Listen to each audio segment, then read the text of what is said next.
We had to actually stop on this project because our pricing was too high, and go backwards and do some value engineering. So we lost time on our schedule and then had to make those time up. Then we have to bid it with the general contractor. So you can see all of our times and dates associated with that. Then we start with foundation permit first. So because it takes long to get a building permit, that's going to take you 8 months or so. We had a foundation permit to let the foundation piece start, so that the building permit would then be ready and we would be able to continue. And then, essentially it goes into the construction period. So you can see that my construction period is one line with my deliverables, and if you were to look at the construction schedule, it would be about 5,000 activities. To my one page here, they have 5,000 activities which describe how in 590 days they're gonna deliver the project to us. So Alex and I, are directing this schedule and all the components associated and all the different folks, whether they're internal or external, to try to meet the requirements of the schedule. We were very successful on this project, publishing this schedule a couple years ago and pretty much staying right on it. So again, that was probably our main focus for the last couple years, and once our partner was involved, certainly a very important piece with them in terms of keeping on schedule, so that they, because obviously all of our financials and our returns are associated with time, and this speaks certainly to time. You had a question? So, I noticed Cooper Carey is actually on this. Cooper Carey's our architect, yes. They are your architect? Mm-hmm. Okay. I was just so next door, across the street, Cooper Carey, who's a firm out of Atlanta, had done most of our office buildings here in the downtown, and fantastic firm. We have a 20+ year relationship with them, and so we selected them to do both. We selected them to do both projects. So they actually have 2 different teams. Everything is doubled and tripled on the project because there's a separate publics team, there's a separate residential team, and then there's a separate team for the office building. Okay, lots of questions. Okay. I'm a very organized person, and looking at this, it seems like kind of overwhelming. Yeah. So how do I know. it's like scary, whoa. Right?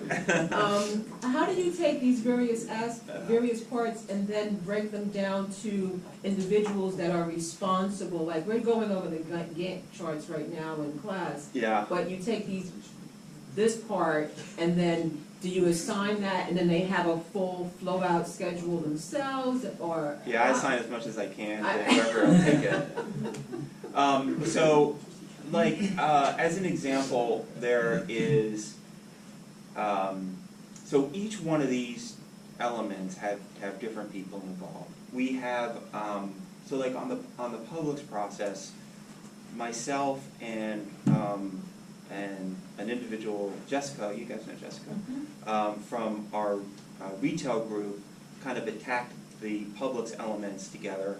We went up and met with Publix 3 or 4 times, trying to get details from them. At the same time, our lawyers and their lawyers were trying to work out issues with the deliverables within their lease, when they were going to have certain things done, and when things would actually get signed and agreed to. So she and I attacked that.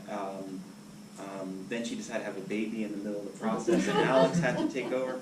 But we got it done together.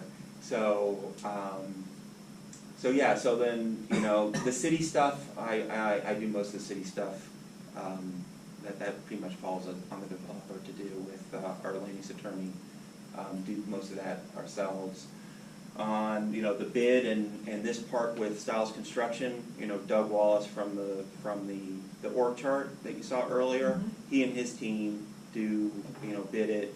They bring it to all the different subcontractors and get pricing, and then they bring it back to us and do a presentation, and we have to go through and scope. So there's a lot of other people involved, obviously, through the process. We're just trying to direct that group to kind of meet the goals of the project. Okay. kind of dive deeper into that, Yeah. the process, the bid process. So we have internal construction in Styles, and you kind of spoke about reconciling costs at the end between the organization. How does the partnership dictate whether you can use internal services or go with outside architecture? And if you want to kind of talk about Sure. that process. So that's that's a very good point. And one of our strengths, I would say, is we have everything kind of in-house. But as a partner or as an outsider, you might not see that as a strength. You could see that, well, how do I know I'm getting a market price? And how do I know that the construction company and development people aren't just signing off anything because if there was mistakes, how do we make sure that those are actually put into one category or the other as to who's paying for that, whether it's a partnership cost or a construction cost. And I'll tell you, we do our best to really have a bright dividing line between what is on the ownership side and what is on the construction side. The construction folks and the development folks, sometimes we really don't see eye to eye. Sometimes we have to go to the executive level to have things resolved, because we both dig in where we feel that we're right on the issues.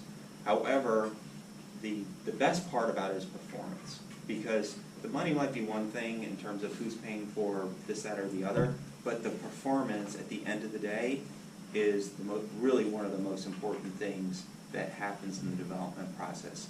And our construction company does a fantastic job at performing and getting the buildings built.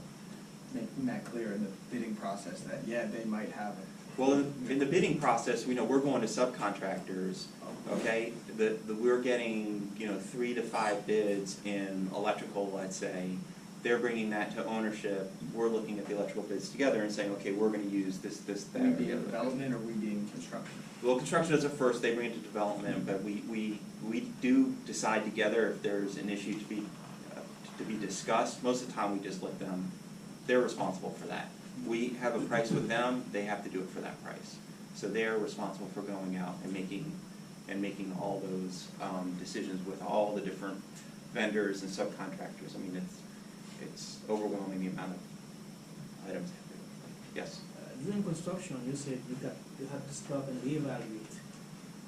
Yeah. Have you ever faced a situation, I would say, in an independent project where there's no partners involved? Have you ever faced a situation where you have to say to yourself, is it really what we really want to do here? Yeah.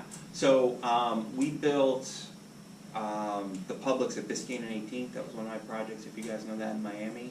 It's so it's a 2-story Publix with I think Wells Fargo Bank in it and some other retailers in the front. We didn't have a partner. We did it all ourselves. But there's still an LLC. There's still a partnership. That partnership was owned by the Stiles family. Stiles family still hires Stiles Development, who still has a contract with Stiles Construction. With Stiles Architecture, we were an architect then as well, to get it built. We had an issue on the project. The project had an issue where structurally there was something that needed to be repaired. That ends up falling on the architect and the insurances associated with the structural engineer. When there is an issue, it's not just absorbed by the partnership per se, because we're all kind of doing our jobs professionally, and just because we're one company, that doesn't mean that we can say, oh, no problem, we'll pay for it. It all comes out of, ultimately, the same pocket anyway, so we'll just take care of it. We don't do that. So you're telling me that you pretty much had lawsuit with the other profit centers inside the company? Yeah, I'll tell you, without being specific, that we could do very well on the real estate and lose money on the construction. I mean, obviously we never want that, but it has happened. Or we could do very well on the construction, okay, but the real estate we might hold it for 10 years or 12 years, and at the end of the day, when we sell it, it was marginal. But the construction company was made whole, and they performed, they made their full fee, from years ago when they built it. So are you, if you have those different divisions, not to go into too much detail on organizational structure and LLCs and liability in between. Sure.